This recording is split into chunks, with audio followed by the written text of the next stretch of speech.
সুপ্রিয় দর্শক, স্বাগতম জানাচ্ছি সর্বশেষ আপডেট বাংলা সংবাদে। শুরুতেই সংবাদ শিরোনাম। শুরুতেই জানিয়ে দেব, প্রধানমন্ত্রী হিসেবে শপথ নিলেন তারেক রহমান। বিস্তারিত থাকছে প্রতিবেদনে। এদিকে শপথ নিলেন ২৫ মন্ত্রী। বিস্তারিত থাকছে প্রতিবেদনে।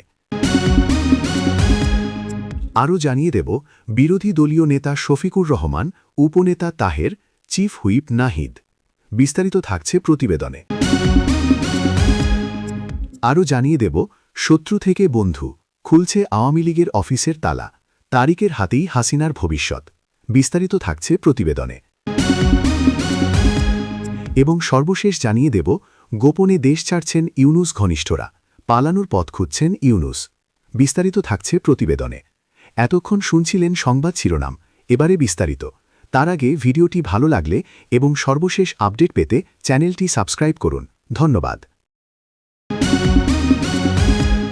বাংলাদেশের রাজনৈতিক ইতিহাসে নতুন অধ্যায়ের সূচনা হল আজ। বিএনপি চেয়ারম্যান তারেক রহমান প্রধানমন্ত্রী হিসেবে শপথ নিয়েছেন। মঙ্গলবার ১৭ ফেব্রুয়ারি বিকেল ৪টের পর জাতীয় সংসদ ভবনের দক্ষিণ প্লাজায় এক বর্ণাঢ্য অনুষ্ঠানের মাধ্যমে দেশের একাদশ প্রধানমন্ত্রী হিসেবে শপথ গ্রহণ করেন। রাষ্ট্রপতি মোহাম্মদ শাহাবুদ্দিন তাকে শপথ পাঠ করান। একই অনুষ্ঠানে নতুন মন্ত্রিসভার সদস্যরাও শপথ নেবেন। এর আগে সকালে ত্রয়োদশ জাতীয় সংসদ নির্বাচনে নির্বাচিত সংসদ সদস্যদের শপথবাক্য পাঠ করান প্রধান নির্বাচন কমিশনার এএমএম নাসির উদ্দিন। সাধারণত বঙ্গভবনের দরবার হলে মন্ত্রিসভার শপথ অনুষ্ঠিত হলেও এবার বাংলাদেশ জাতীয়তাবাদী দল বিএনপি এর সিদ্ধান্ত অনুযায়ী অনুষ্ঠানটি হচ্ছে সংসদ ভবনের উন্মুক্ত প্রাঙ্গণে। জানা গেছে, আজ সন্ধ্যায় মন্ত্রিপরিষদ বিভাগ থেকে নতুন মন্ত্রীদের দফতর বণ্টন করে প্রজ্ঞাপন জারি করা হবে।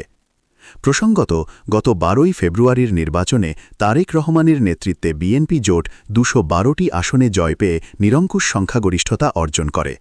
এটি দেশের ইতিহাসে দলটির ষষ্ঠবারের মতো রাষ্ট্রীয় ক্ষমতায় প্রত্যাবর্তন। অন্যদিকে ৬৮টি আসন নিয়ে সংসদের প্রধান বিরোধী দল হিসেবে আবির্ভূত হয়েছে বাংলাদেশ জামায়াতে ইসলামী। দলটির সংসদীয় নেতা হিসেবে নির্বাচিত হয়েছেন ডাক্তার শফিকুর রহমান। বিএনপি সরকারের মন্ত্রিসভার মন্ত্রী হিসেবে শপথ নিয়েছেন ২৫ জন। মঙ্গলবার ১৭ ফেব্রুয়ারি বিকেল ৪:২০ জাতীয় সংসদ ভবনের দক্ষিণ প্লাজায় এক বর্ণাঢ্য অনুষ্ঠানে তারা শপথ গ্রহণ করেন।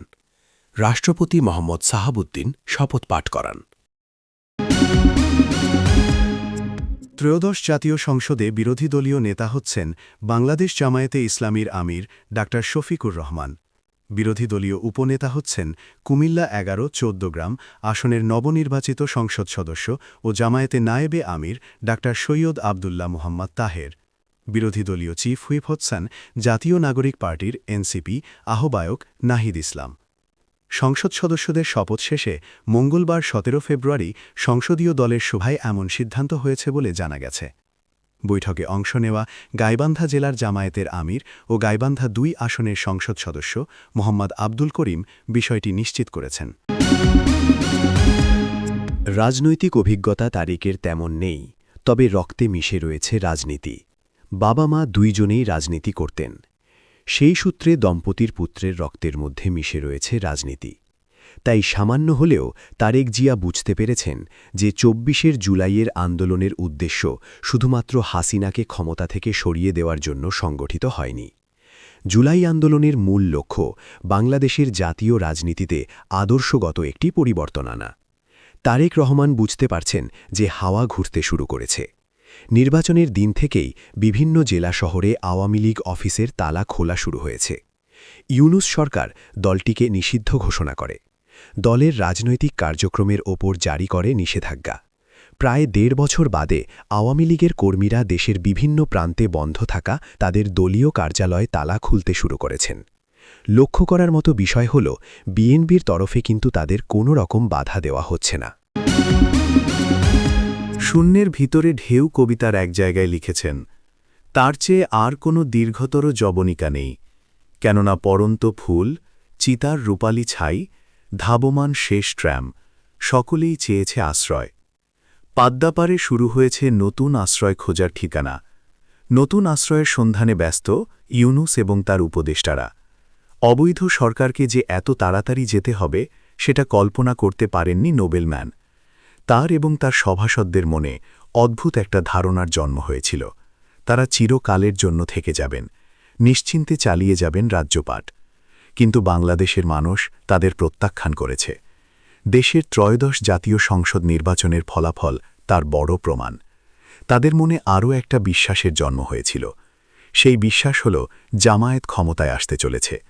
বিদেশি রাষ্ট্রের প্রতিনিধিদের সঙ্গে জামায়াতের শীর্ষ নেতাদের ঘন ঘন বৈঠক। ওয়াশিংটন পোস্টের মতো একটি দামি ও নামী কাগজে এই রাজনৈতিক দলকে নিয়ে লম্বা প্রতিবেদন। সবকিছু ভুল প্রমাণ করে বিএনপি নিরঙ্কুশ সংখ্যাগরিষ্ঠতা পেয়ে ক্ষমতায় আসীন হয়েছেন। প্রধানমন্ত্রীর কুর্সিতে তারেক রহমান। ফলে ইউনুস এবং তার সভাসদদের দেশে থাকা মানে বড় ধরনের বিপদের মুখোমুখি দাঁড়িয়ে যাওয়া। জানের এখনও দাম আছে, মানের দাম অনেক আগেই হারিয়েছেন ইউনুস এবং তার সহযোগীরা।